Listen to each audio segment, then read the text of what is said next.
Badan Intelijen Negara atau BIN buka suara terkait adanya permintaan kepada Presiden untuk mengevaluasi atau bahkan memberhentikan Kepala BIN Budi Gunawan. Desakan itu muncul dari ICW karena BIN dinilai gagal mendeteksi keluar masuknya buronan korupsi Joko Chandra. BIN menyatakan segala informasi yang didapat dipertanggungjawabkan kepada Presiden dan tidak perlu disampaikan ke publik. BIN juga menyatakan tidak ada wewenang melakukan intervensi hukum.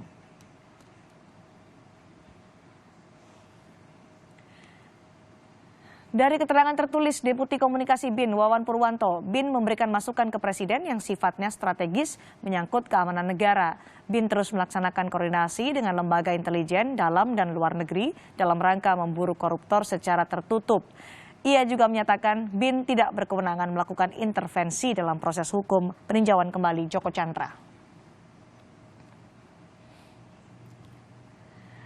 Sebelumnya, Indonesia Corruption Watch atau ICW menyoroti kinerja Badan Intelijen Negara. ICW membandingkan kinerja BIN periode sebelumnya yang berhasil memulangkan buronan kasus korupsi.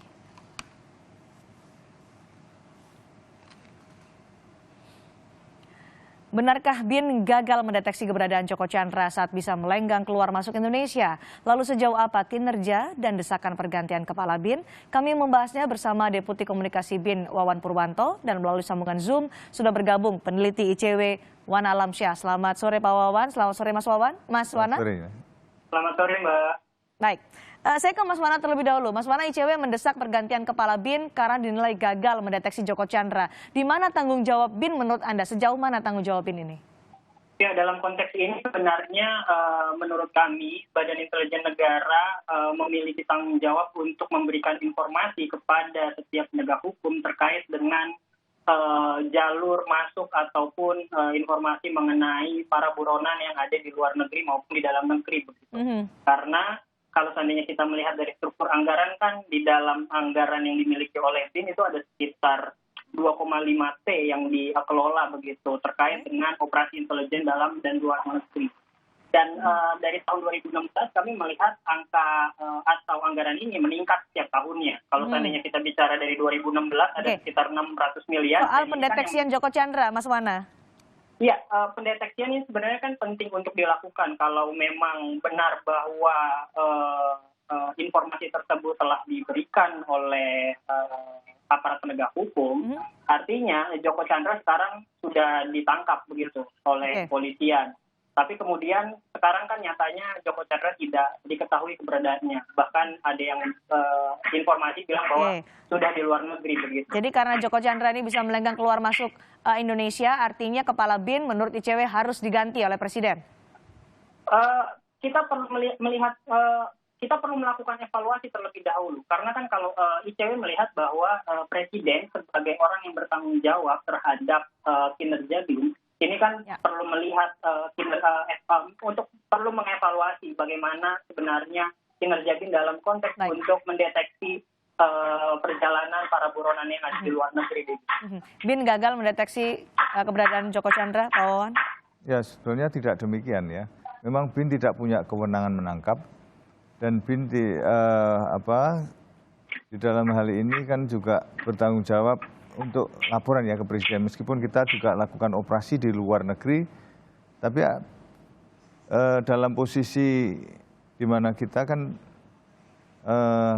laporan selalu tertutup ya, tidak untuk tapi betul bahwa tidak ada informasi soal Joko Chandra yang bisa keluar masuk Indonesia ke BIN.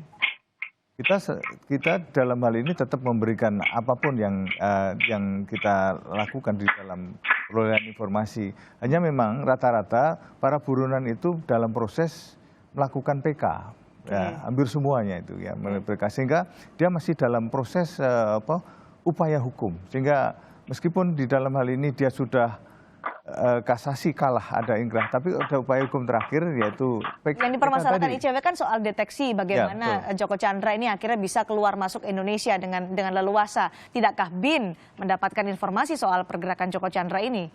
Seorang Joko Chandra kan punya teman banyak ya, punya teman banyak dalam hal ini dia juga menghubungi para pihak yang punya teman-temannya, maka dia melakukan langkah-langkah yang menurut dia bisa berkelit ataupun berupaya supaya tidak tidak tertangkap kan. Upayanya seperti itu, sebab dia bukan orang yang tidak punya teman kan. Juga dalam hal ini juga di sini beberapa juga diperiksa. Oleh karenanya ada cara-cara yang dia coba lakukan upaya supaya tidak terdeteksi. Antara lain adalah dengan penggunaan handphone yang ditanggalkan misalnya. BIM kecolongan? BIM tidak punya kewenangan di dalam, BIM bukan penegak hukum, sehingga di sini berbeda. Kalau misalnya yang disampaikan itu kepada penegak hukum lain, kita kan tidak dalam posisi penegak hukum. BIM tidak kecolongan karena BIM bukan penegak hukum. Menurut Anda, Mas Wana? Ya, sebenarnya sejak awal kita tidak mempersoalkan bahwa fungsi BIN dalam konteks penangkapan. Karena kami mengetahui di dalam Undang-Undang 17/2011, BIN memang tidak memiliki kewenangan dalam konteks penegakan hukum, penangkapan, penyidikan, dan lain-lain begitu. Tapi yang kami sayangkan adalah bagaimana kemudian proses pelacakan informasi ini kan sebenarnya dalam proses perencanaan. Kalau kita bicara tentang proses pelaksanaan, itu artinya ada penangkapan yang Pak Wawan sampaikan berkali-kali begitu. Yang kita bahas bukan tentang proses pelaksanaannya, bukan proses penangkapannya, tapi yang kami kritisi adalah bagaimana kemudian buronan yang ada di luar negeri itu bisa bebas masuk ke wilayah Indonesia yang tanpa diketahui oleh Badan Intelijen Negara begitu. Sedangkan kalau seandainya kita bicara tentang anggaran lagi-lagi 1,6 T atau ya sekitar 1, triliun itu